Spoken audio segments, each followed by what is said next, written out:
네, 반갑습니다, 여러분. 함께 기도하며 예배를 시작하겠습니다. 주님, 감사합니다. 각자의 처소에서 예배합니다.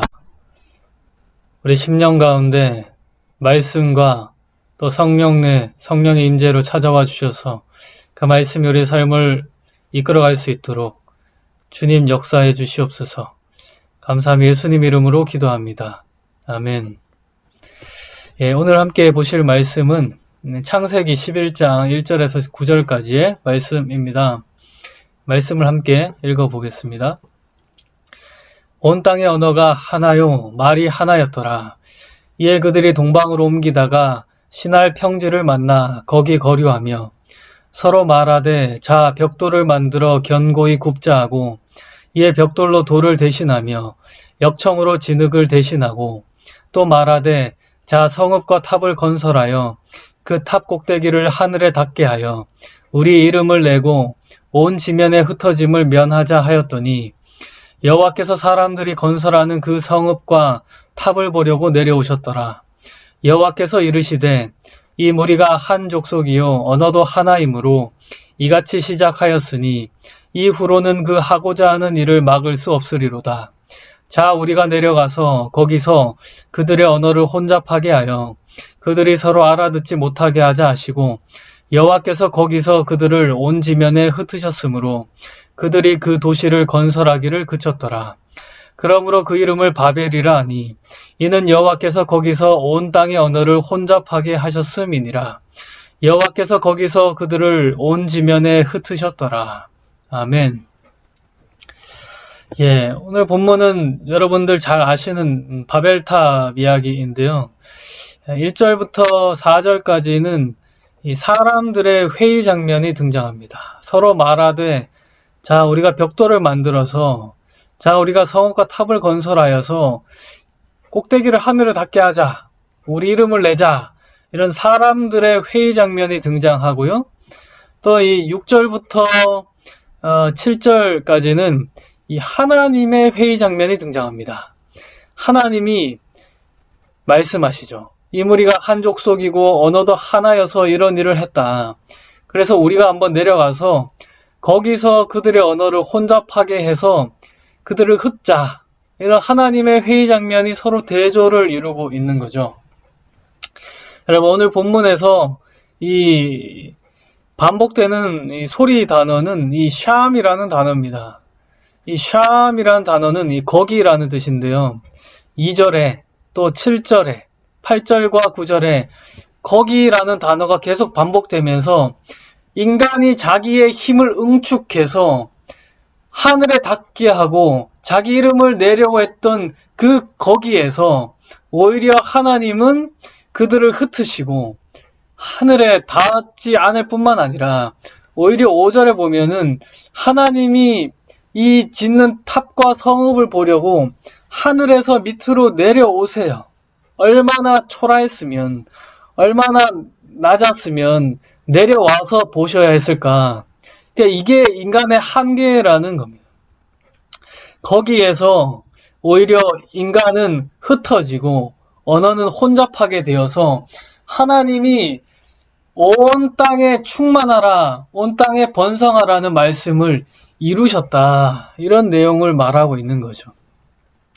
자기의 힘을 의지하고 자기의 그 능력과 인간 스스로의 그 응축된 에너지를 가지고 자기 이름을 내려고 했던 그 사람들은 창세기 11장에서 오히려 그들의 이름이 단 한 명도 정확하게 등장하지 않아요. 1절에도 2절에도 2절에도 보면은 그들의 이름은 그냥 그들이라고 표시되어 있지 정확하게 누구인지 이름이 나타나고 있지 않아요. 근데 여러분 나중에 창세기 11장 10절 이하 보십시오. 셈의 족보를 한번 보십시오. 그 셈이라는 단어도 이 샴 그리고 이 이름을 뜻하는 이 셈이라는 이 소리 단어랑 이 쌍을 이루고 있는 거예요. 오히려 이 이름도 없는 알아주지도 않는 이 셈의 족보의 후손들은 이름이 한 명 한 명 다 등장하고 있다는 겁니다. 그리고 이어서 창세기 12장에 보면은 이 셈의 후손 중에 한 명이 누구냐? 아브라함이라는 거죠. 유명하지도 않고 뭔가 이 리더십이 있거나 힘이 있거나 그런 사람이 아닌데, 오히려 창세기 12장 3절에 보시면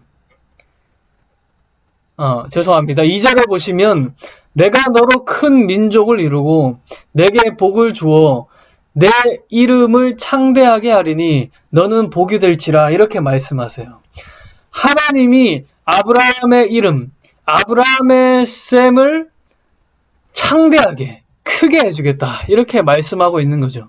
그래서 자기의 힘을 의지해서 자기 이름을 높이려고 했던 이 바벨탑 사람들은 오히려 그의 이름이 성경에 하나도 등장하지 않고 다 흩어져 버렸지만, 오히려 하나님의 말씀에 순종하고 하나님의 말씀을 따라갔던 아브라함은 자기가 이름을 세우려 한 게 아닌데 하나님께서 오히려 그의 이름을 창대하게 해주었다, 이렇게 얘기하고 있는 거예요. 어떻습니까? 바벨탑 지은 사람들 이름 여러분 아시나요? 성경에도 안 나오죠. 근데 여러분, 누구나 다 아브라함이라는 그 이름 다 알고 있습니다. 뭐냐? 자기의 힘과 자기의 능력으로 자기 이름을 내려 하는 사람들은 성경에 하나님 나라에 자기 이름을 찾을 수 없다는 이야기입니다.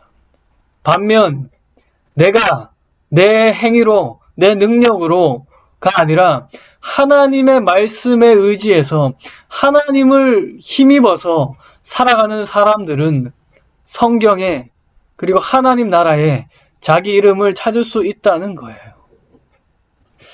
여러분, 건물 크게 짓는 게 나쁜 겁니까?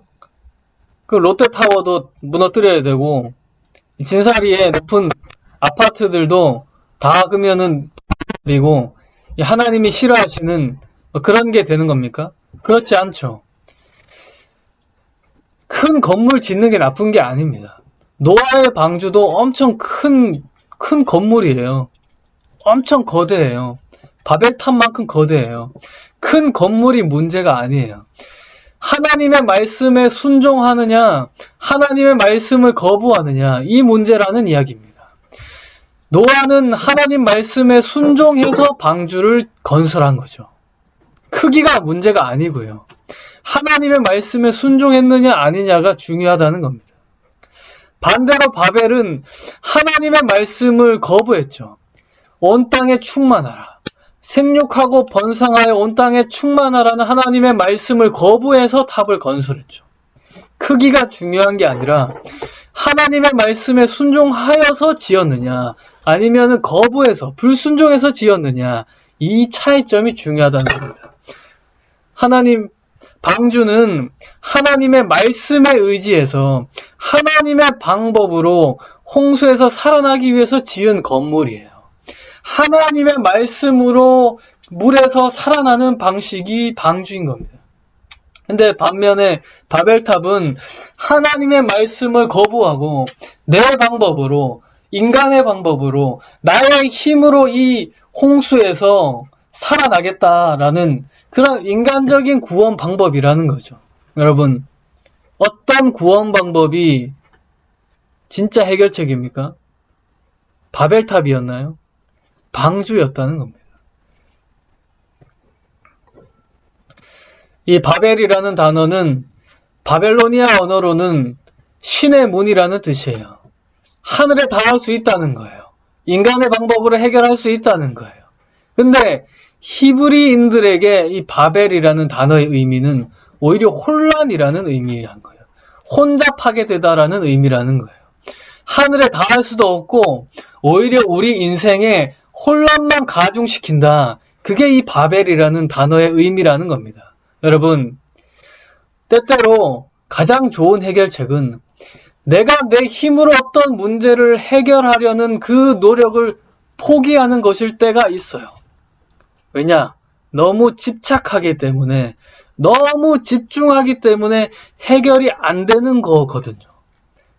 잠시 내려놓을 때, 잠시 내가 하려는 그 노력을 포기하고 해결이 안 된 상태에서도 하나님으로, 하나님의 영으로, 하나님의 은혜로 자족하고 만족하는 훈련을 할 때, 특히 관계가 그런데, 그렇게 할 때 저절로 문제가 해결되져 가는 것을 여러분들 많이 보시게 되실 겁니다. 우리나라 문화는 공동체 문화죠. 농경 문화죠. 함께 일하고, 함께 품앗이하고, 함께 거두고, 함께 돕는 문화죠. 좋은 점이 많죠. 장점을 살려야 되죠. 단점이 뭡니까? 관계에 굉장히 밀접해져 있다는 겁니다. 사회적 거리, 개개인 간의 그런 심리적, 정서적 거리가 굉장히 밀착되어 있어서 공동체 속에서의 나를 찾으려고 하지, 공동체를 벗어나서는 나의 정체성을 찾기가 굉장히 힘든 사회가 한국 사회의 특징이에요. 내려놓으셔야 됩니다. 다른 사람과의 관계를 통해서 만족하려는, 자족하려는 그 습관, 정말 성경적인가, 하나님 뜻인가 생각해 보시면서 잠시 포기하는 그런 여러분이 될 수 있으면 좋겠어요. 결국 거기서 자기 이름을 내려고 했던 그 바벨탑 건축자들의 이름은 전혀 등장하지 않고요. 오히려 그들로만 불리고요. 근데 반대로 11장 10절의 셈의 족보는 달라요. 그들에게는 이름이 나타납니다. 셈의 족보에서 내려온 아브라함, 그의 가족들, 사실 일반 역사적으로, 세계사적으로는 아브라함 전혀 유명할 이유가 없죠. 뭐 자식이 있나 뭐가 있나 아무것도 없죠. 근데 하나님의 말씀에 순종한 사람이기 때문에 그의 가족들, 그에게는 이름이 있다는 거예요. 셈이 있다는 거예요. 하나님의 말씀을 거부하고 스스로 이름을 내려고 하는 자들에게는 이름이 없지만 하나님의 말씀에 순종한 셈의 자손들에게는 이름이 있다는 거예요. 여러분은 어디에 이름을 새기고 싶습니까? 이 세상에 한순간에 흩어지고 지나가고 사라지는, 조금만 역사가 흐르면 아무도 기억하지 못하는 이 땅에 여러분의 이름을 남기시렵니까? 아니면 이 땅에서는 좀 초라하고 좀 무명할지라도 하나님의 말씀에 순종하고 하나님의 부르심에 반응해서 하나님 나라에 여러분의 이름을 발견하는 삶을 사시겠습니까? 하나님 나라에서 여러분 이름을 발견하는 여러분들이 다 되시기를 주님 이름으로 축원합니다. 여러분, 우리는 때로 우리 자신을 드러내고 싶어요. 우리를 좀 부각시키고 포장하고 좀 나타내고 싶어요. 근데 성경은 말합니다. 그거 이름 남는 삶 아니야. 오히려 묵묵히 하나님 말씀에 순종하는 것이 이름을 남기는 삶이야 라고 말씀하신다는 겁니다. 이번 한 주 이 말씀 가지고 좀 더 묵상하시면서 어떤 삶을 살기로 결단하실지 한번 기도해 보시면 좋겠습니다. 같이 한번 기도하겠습니다. 하나님, 감사합니다. 내 힘으로, 내 능력으로 내 이름을 세우려 했던 삶을 청산하고 주님을 의지하고 주님의 말씀에 순종하는 묵묵히 무명의 길, 이름 없는 삶의 길을 걸어갈 수 있는 저와 우리 친구들 될 수 있도록 인도하여 주시옵소서. 초라합니다. 무명합니다. 보잘것없어서 속상할 때도 있지만 주님 말씀 의지에서 나아가게 하여 주옵소서. 감사하며 예수님 이름으로 기도드렸습니다. 아멘.